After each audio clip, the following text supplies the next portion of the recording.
Hi all, book keeping आणि अकाउंटच्या basic concept आपण बघतोय 11वी कॉमर्सच्या टेक्स्ट बुक मधून बघतोय. मागच्या भागामध्ये आपण इन्कम, रेव्हेन्यू, लॉस, प्रॉफिट ही कन्सेप्ट बघितली होती. आता या भागामध्ये आपण ऍसेट्स, लायबिलिटीज आणि नेटवर्क त्यातली ऍसेट्स ही कन्सेप्ट बघू.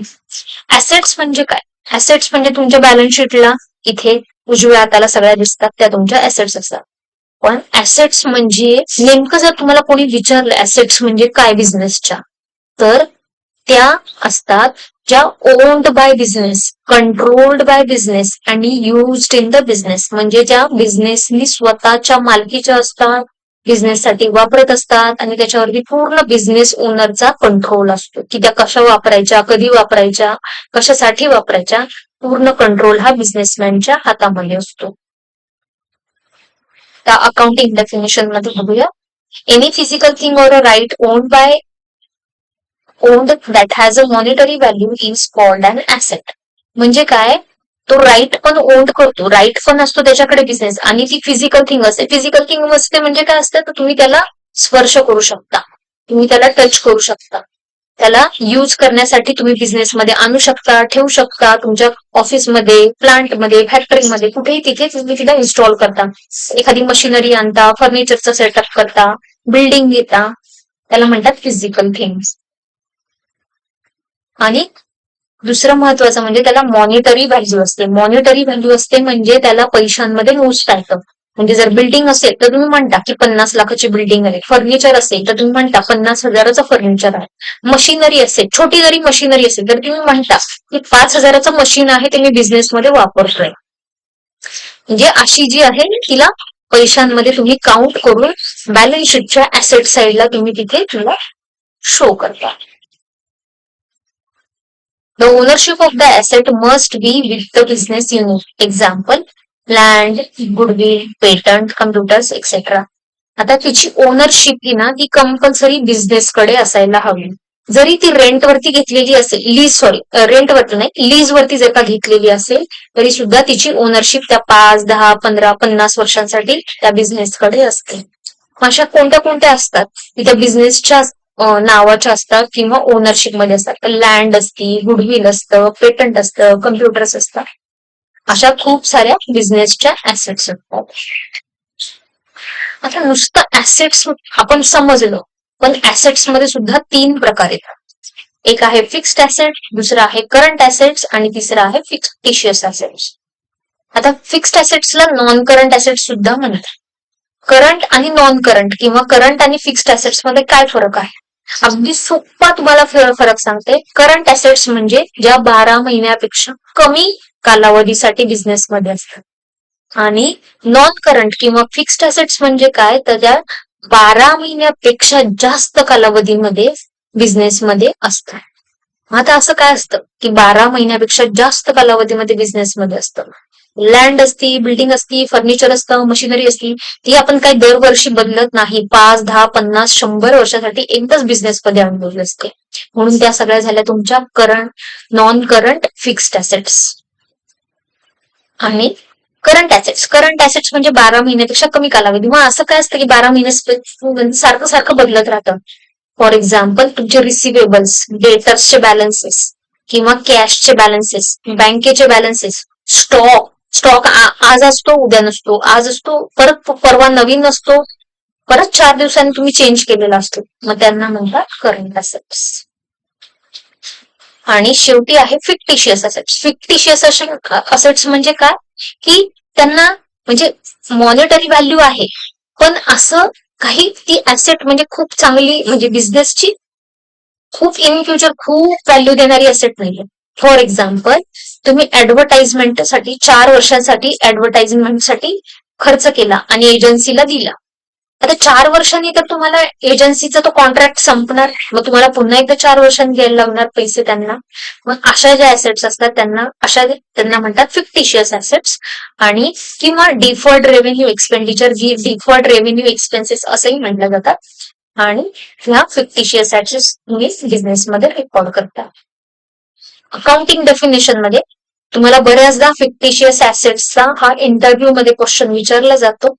किंवा जर 11वी-12वीत असताल तर ऍडव्हर्टाइजमेंटची प्रीपेडची ऍडजस्टमेंट तुम्हाला तिथे येते. अगदी तुम्ही प्रॅक्टिकली जरी युज करत असाल अकाउंट तरी ह्या ऍडव्हर्टाइजमेंट एक्सपेन्सेसच्या तुम्हाला प्रीपेडच्या ऍडजस्टमेंट या करायला लागतात. म्हणून फिक्टिशियस ऍसेट्स हे सुद्धा कन्सेप्ट आणि त्याच्या अकाउंटिंग एंट्रीज माहीत असणं खूप महत्वाचं आहे. पुढे आपण त्या अकाउंटिंग एंट्रीज बघू. आता अकाउंटिंग डेफिनेशन बघूयात फिक्स्ड ऍसेट्स आणि non current assets.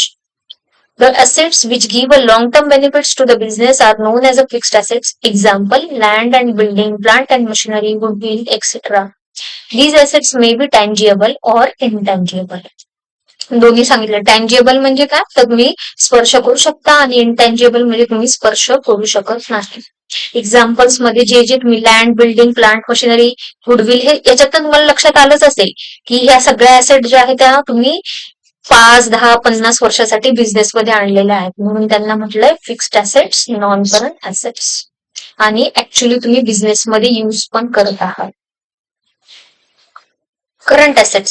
Current assets which are held in the business for the operating year and can be converted into cash very easily are called current assets. Example, debtors, bills receivable, cash in hand, cash at bank, stock, etc. आता ह्यांनी काय इथे accounting definition मध्ये काय म्हटलेलं बघा, operating year held in the business for the operating year. Operating year म्हणजे काय, 1 वर्षाच्या कालावधीसाठी 1 एप्रिल पासून ते 31 मार्च पर्यंत. आणि can be converted into cash very easily, म्हणजे लगेच ती कॅश मध्ये कन्व्हर्ट करता येते. फॉर एक्झाम्पल आपल्याकडे स्टॉक असेल तर लगेच आपण सेल करून कॅश घेऊ शकतो. किंवा डेटर्स किंवा बिल्स रिसिवेबल असतील, उधारीवरती माल दिलाय तर 1-2 महिन्यामध्ये आपण त्यांच्याकडनं रिकव्हर करू शकतो त्या अमाऊंट.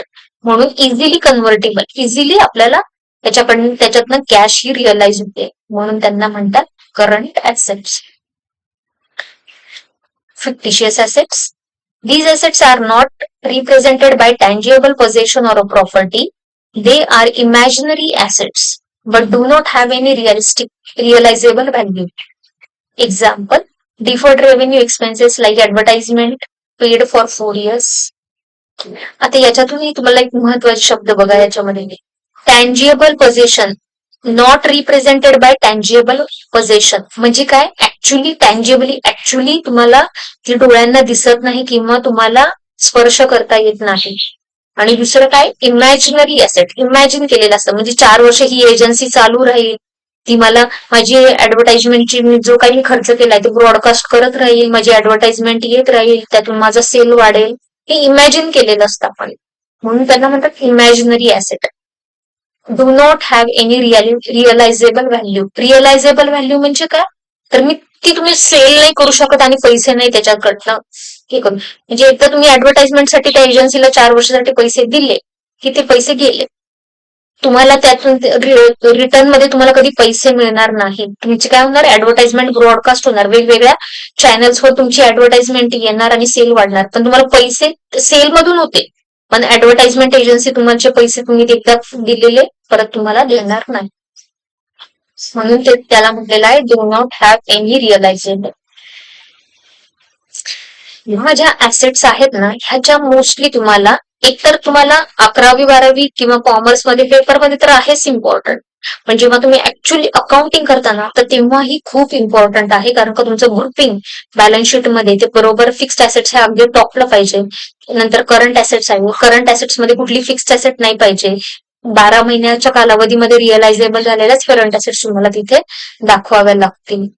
तर ह्या सगळ्या कन्सेप्ट तुम्हाला इथे तर इम्पॉर्टंट आहे 11वी-12वी, पण इन फ्युचर सुद्धा इंटरव्ह्यू म्हणा किंवा प्रॅक्टिकली उपयोग करताना म्हणा किंवा स्वतःचा जर बिझनेस असेल तर तिथे सुद्धा अगदी खूप इम्पॉर्टंट आहे. व्हिडिओ आवडल्यास लाईक करा, कमेंट मध्ये मला तुम्ही स्टुडंट आहात का वर्किंग आहात ते सांगा, जेणेकरून मला नेक्स्ट व्हिडिओ त्याप्रमाणे मला एक्सप्लेन करणं अगदी सोपं जाईल.